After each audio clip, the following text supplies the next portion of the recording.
Ora, agora vamos falar sobre um assunto que ainda é tabu para alguns homens. Problemas na próstata. Artur José Marques passou por um problema urinário, mas graças ao médico urologista Pedro Nogueira da Silva conseguiu tratar da doença. Ambos estão aqui na nossa tarde, portanto, muita atenção aí em casa, é um tema do vosso interesse seguramente. Um grande aplauso para ambos, boa tarde e bem-vindos. Muito obrigada por estarem connosco. Ora, muito bem. Vou então começar por conversar com o Artur. Olá, Artur, bem-vindo. Muito obrigada por estar connosco. Bom, gostava de tentar perceber, na base de toda esta questão, quais é que foram os primeiros sintomas que o levaram a achar que se calhar alguma coisa não estava bem consigo?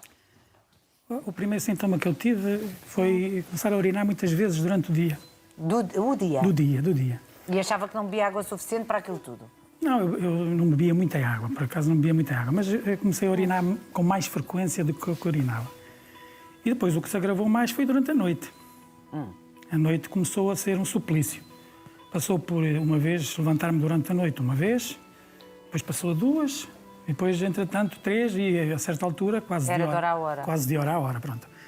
Mas como eu ia urinando, fui aguentando, porque tinha um bocado de receio da operação. Mas já sabia que havia alguma coisa que podia estar errada, mas não foi ao médico? Não, não fui ao médico. Andei a protelar. Andei a protelar. E se calhar muitos homens como eu têm este tipo de comportamento. Verdade.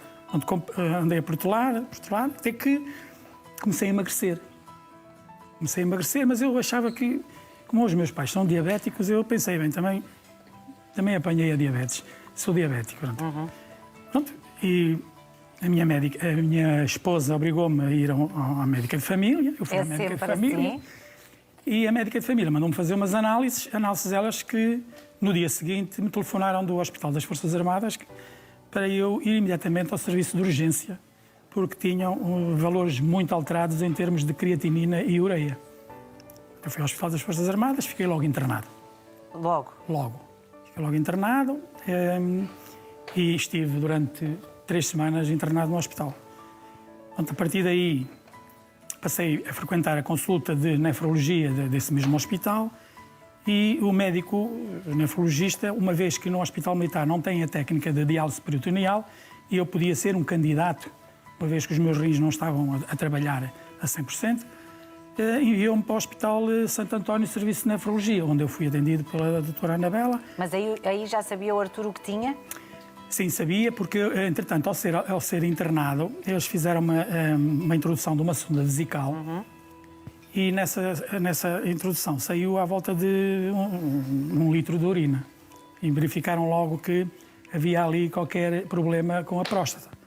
Fui fazer uma ecografia e verificaram que era a próstata extremamente aumentada de volume, que estava a impedir que a urina saísse e, como tal, ela era acumulada na bexiga e posteriormente passou para os ureteres e até aos próprios rins, que me estava a encharcar os rins. Pronto, a partir do momento que eu fui entubado, comecei a urinar normalmente, não é? E a partir daí a creatinina e a ureia começaram a descer, não para valores normais, mas para valores aceitáveis. Eu fui à consulta de nefrologia, no Hospital Santo António, acharam por bem que ainda não necessitava de fazer os implantes para começar a fazer diálise peritoneal e o problema era que eu estava aliado com um saco que me fazia extremo incómodo, claro. Nomeadamente durante o verão, que não podia ir para praias, não podia ir para piscinas, não podia ir para lado nenhum. Sim. E tentei então procurar ajuda, nomeadamente em urologia, alguma técnica que fosse menos invasiva para o meu problema de saúde. Até porque, e o doutor já nos vai explicar isto melhor, os senhores não têm só medo de ir ao médico por saberem o diagnóstico. Há aqui duas ou três consequências que às vezes acontecem sim. Quando se faz a operação, que obviamente ninguém quer. Ninguém quer. E quais são? A preocupação principal dos homens é a impotência.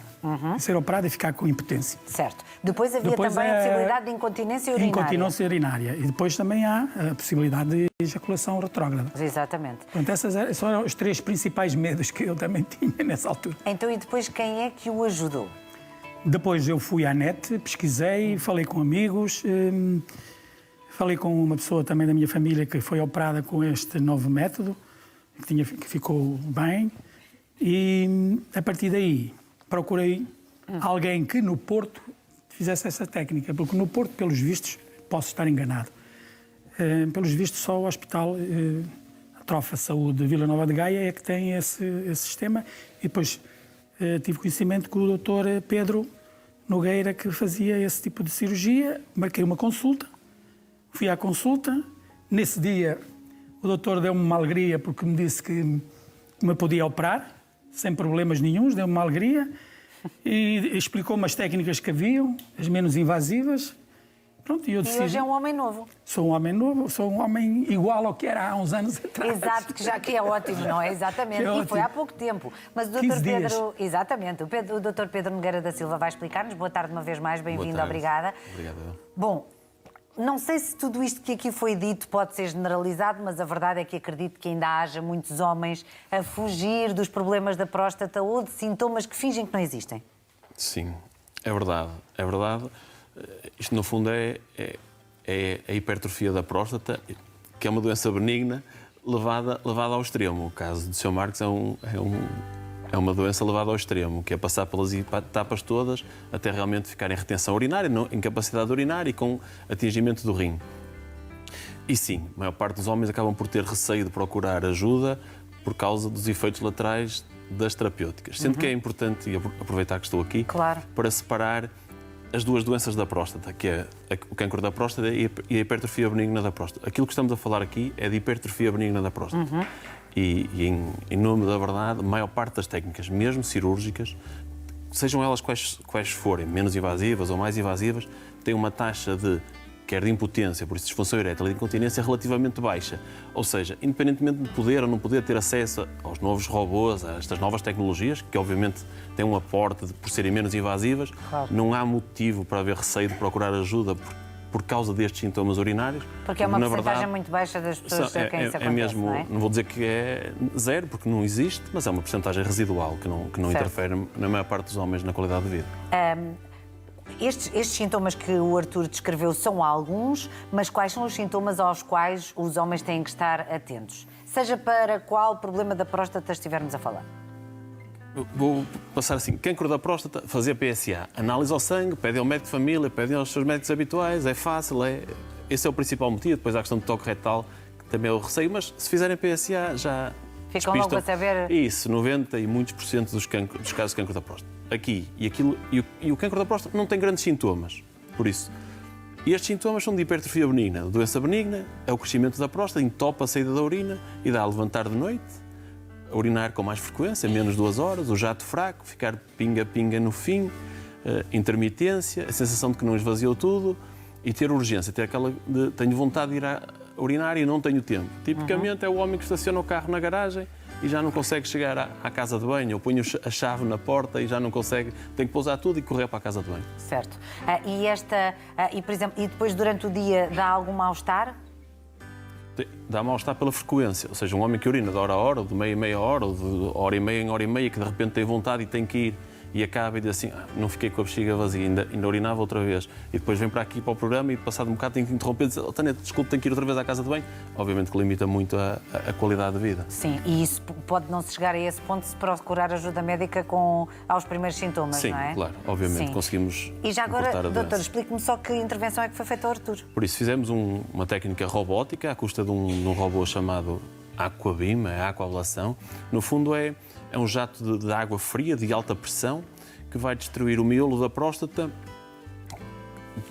destruindo a obstrução. Por isso, um bocadinho é imaginar que chegamos a uma laranja, que conseguimos comer os gomos todos pelo interior da laranja, sem mexer na casca, através de um jato de água. Um jato de água fria. Por isso é uma técnica controlada ecograficamente em tempo real e por isso com muito baixo risco. Muita precisão.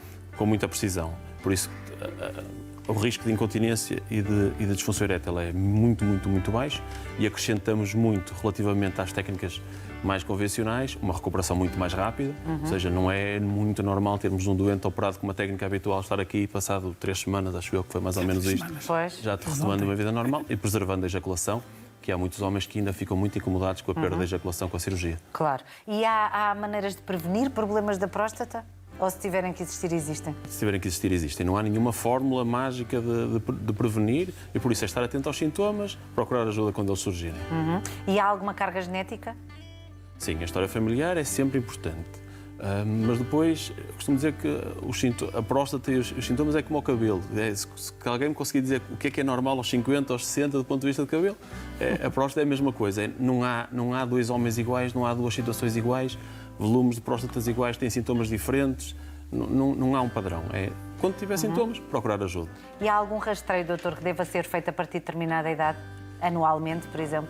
Rastreio para esta doença? Não, é procurar os sintomas e procurar ajuda. Relativamente ao cancro da próstata, não se podendo usar a palavra rastreio porque não está realmente cientificamente aprovada. Para nós é muito importante o diagnóstico precoce e, por isso, mais uma vez, PSA e procurar o médico. Muito bem. Artur, sente-se bem, não é?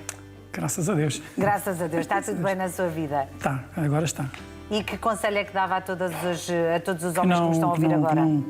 Não façam como eu, que não tenham medo de enfrentar a realidade e que procurem ajuda médica o mais rápido possível e que hoje em dia já existem técnicas, como aqui o Dr. Pedro exemplificou, que são minimamente invasivas e que os homens mantêm tudo as suas funções normais. Por isso não vejo motivo para as pessoas terem medo. Não vejo motivo. Muito bem. Artur, muito obrigada por ter vindo e obrigada também por ter vindo partilhar alguma da sua intimidade publicamente. E, doutor, muito obrigada também. Agora só gostava de dizer uma coisa. Diga. Uma das coisas que também achei estranho foi que, após a operação, não tive uma única dor. Não foi necessário analgesia. O doutor Receito prescreveu, em SOS. Não foi necessário. Eu fiquei admirado. E ao segundo dia tive alta. Até pensou, será que me fizeram alguma coisa? Fizeram-me a dormir e aqui estou. Será que fui operado? Será que fui operado? Pronto. Mas foi, porque está ótimo. Sim, portanto, está ótimo. tudo certo. Graças Muito a Deus. obrigada uma vez mais por terem vindo e um grande aplauso para... Obrigada. Ora...